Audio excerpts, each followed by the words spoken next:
This video aims to show you 3 cool builds for your world made by Semi-Neon, Buongi and me for a building competition we had a few weeks ago. I will make a poll later on where you can vote for your favorite build out of all these 3.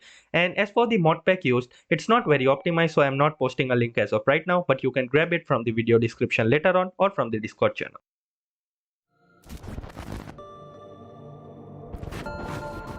Alright, so the first build we have is Buongi's concrete bunker. Now it might look small on the outside, but it packs a punch on the inside.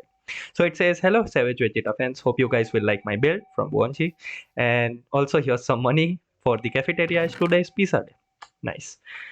So as for the outside, we have first of all guards stationed on the CIWS turret and the main door, where if any intruder tries to get in, they will directly engage them. So getting in is not going to be easy as we have CIWS against the missiles. Along with that, we also have 2 crates which will store all of the ammunition and the battery for this turret. So there's no getting in terms of missile or in terms of personnel. And looks like the guards will assume their positions again once the threat has been taken care of. Next up, beside the CIWS tower, we have a UAV loaded up with rockets and ready to attack at a moment's notice. So now let's go on the inside of this concrete bunker. Interesting password here, 6969. And on the inside is where things start to get really interesting. So we have a blast door with a lot of concrete and concrete bricks. It's a pretty protected build. And here we have the UAV stations for flying the drone that we had up there. Then we have some computers and a pipeline, probably for bringing in fresh air. Here we have barracks and the armory and the cafeteria. So first let's take a look at the cafeteria. Troops are having their meal, and here we can also buy all of the stuff from the trader. So we have the cash. Here you can buy different types of pizzas, and yeah, basically all of the things that you see here. So pretty functional build there. And going into the barracks, we have bunk beds with filing cabinets on both of these sides to keep things organized for all of the troops. And these filing cabinets and bunk beds, by the way, all of this thing is functional. We have some tables here for storing food stuff. And finally, we have the armory at the very end. So going in here, we'll find all sorts of weapons and armors in case we are attacked or this bunker is attacked. So here we have hazmat suits, gas masks in case of a chemical attack, and security armor, along with a lot of weapons and ammunition in these crates. So that's it for the armory. And now if we go on the outside here, then you will also find an emergency button with light. So turning this on, there, it sends the entire bunker into an emergency mode. So pretty cool in order to alert your friends or these troops that are here. By the way, the UAV stations do work, and also we have a camera monitor. This build has like 4 cameras in total, and you can monitor all of them using the camera monitor. So that's an additional security feature. And if we go high enough, like for example if a missile was trying to get in, there, the radar goes off instantly. So if a missile was incoming or passing through, then the entire troops or basically all of your friends would know. So that's the radar, which is functional and it constantly keeps on bleeping, which is pretty cool. And yeah, basically that's it for Buongi's build. Coming up next is Semi-Neon's Oil Refineries Incorporated, or WRI. It says no smoking on these premises, all personnel must follow the safety guidelines, and they must wear the PPE kits. So coming inside, we have the buttons and levers for toggling on and off the different boilers, and we have a lot of lockers with these 4 things in them: gas sensors, fire extinguisher, gas mask, and the PPE kit. So I have already put on the kit, and here you will see that we also have cameras, but the main thing starts from here. Crude oil is brought in using tankers where it then enters the oil heaters. It's converted into hot crude oil. Then these two tanks are supposed to show the refineries. I guess Semi blew them up. That's why he replaced them with tanks. So from the output, you can see that we have the standard refinery output, heavy oil, light oil, naphtha, and petroleum gas, all of which then enters in a chemical factory. Here we have the processing template for all of the four things, which will yield different kinds of outputs here. And also we have another processing station for hydrogen peroxide, which will be used later on. So as for all of the main outputs, they go directly into these buffer tanks where they are stored.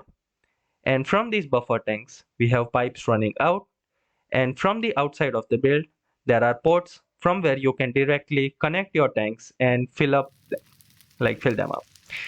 Next, we have some boilers for producing steam to run the turbines, and also this catalytic cracking tower, which will convert the bitumen into more crude oil and aromatic hydrocarbons. Next to the entrance, we have the security office, where there is an alarm for the entire refinery. So that's the alarm, another steel crate with all of the security measures. And here we have the display for different cameras that we have around the build. So yeah, that's the security office. Now, as for the unsaturated hydrocarbons and aromatic hydrocarbons, they will be used in C4 production. So we have the hydrogen peroxide processing niter, which then gives us all of this different niter in the centrifuge, goes in a chemical plant where it is combined with unsaturated hydrocarbons to give C4. Now there are two doors leading out from this C4 station. The fire door here is one which leads out directly into a military supply truck, I guess. So yeah, from here you can directly supply C4 to your troops. We also have some flare stacks which will burn off all of the excess petroleum gas and the industrial oil which will provide power to this refinery. And finally, we have this huge watchtower with two floors. So from here, you can monitor your refinery. And yeah, if we get to the very top, you can see all four sides of this refinery. So pretty cool stuff, and it gives out a lot of useful products. And finally, we come to my build, which is this military outpost slash repair station. On the entrance, we have barriers so that no vehicle can get in without permission. And we have a watchtower with the toggle button for the barriers. So you can toggle the barriers on and off. And there's also a mounted machine gun for opening fire if any intruder tries to get in. Next up, we have some crates for storing ammunition and stuff. Here's a Patriot missile defense system ready to go out into the battlefield with some ground artillery pieces. Now, basically, as I told you, this is kind of a repair station. So you can store tanks here and MC heli vehicles near the fuel tanker. So any vehicle, by the way, which is near the fuel tanker will automatically get filled with fuel. Now, in this hangar here, I have made kind of like a air system, which will refine or basically get out hot air using these red pipes and will supply fresh air using the green pipes here. So if we go on the inside of the hangar, you will see that we have a huge ventilation fan with both red and the green pipes going in and out of it for recirculating fresh air into this hangar. And tanks can come in here, they can get checked, repaired, and they can go back out into the battlefield. So this build kind of is like a place where engineers will be stationed, military engineers, and yeah, they can work on vehicles. Next up, we have some facilities or basically places where the engineers can sleep, they can rest. So here are two resting houses with four beds and some basic amenities. Both of them are kind of the same. And we have one final watchtower which will overlook the entire build, and it has machine guns on all three sides facing outside. Now I have made an entire video on this build if you want to check it out. And by the way, I will also link the videos to Semi-Neon and Buongi's build on their channel in the video description below.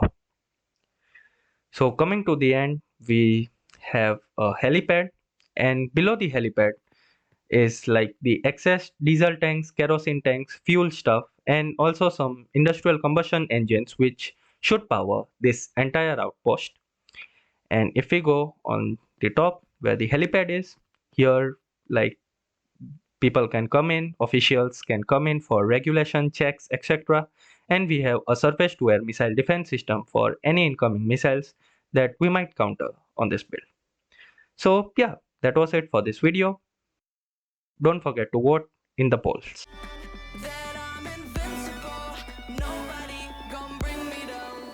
Invincible.